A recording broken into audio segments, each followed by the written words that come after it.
Now to the Tokyo Olympics, the Games set to kick off in just 10 days, and with the city under a new state of emergency, it will be an Olympics like no other.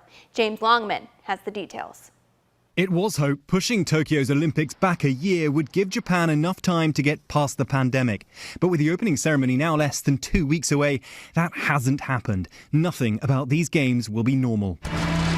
The opening ceremony is usually packed with thousands of gold medal hopefuls proudly marching from every corner of the earth, likely paired way back, and 30 minutes longer to allow for social distancing.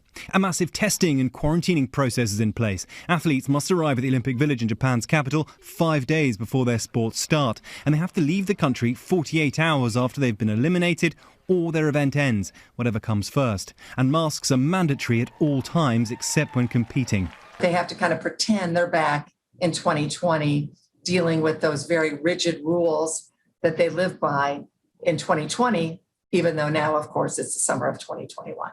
Going ahead with the Games has been controversial. Japan's COVID numbers are far lower than most other countries, but they're rising, and the Delta variant accounts for 34% of cases in the Tokyo region. That's expected to be 75% by the end of July. And crucially, only about 16% of people have received a vaccine.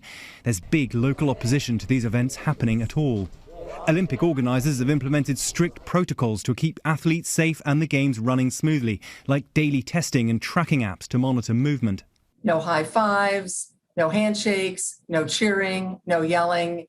It is going to be a very Spartan existence. And it's not just the athletes locking down. Spectators will be banned from nearly every event, including parents of Olympians, meaning none of that Olympic drama, like these infamous scenes from US gymnast Ali Raisman. Come on, handstand, let's go. And even for journalists covering the Games, getting into the country is not easy. The amount of paperwork you need to get into Japan is unbelievable. And now I'm waiting for the results of a coronavirus test, which I just took. That will appear here, and then I will be summoned to a window, and then I've got to go through immigration.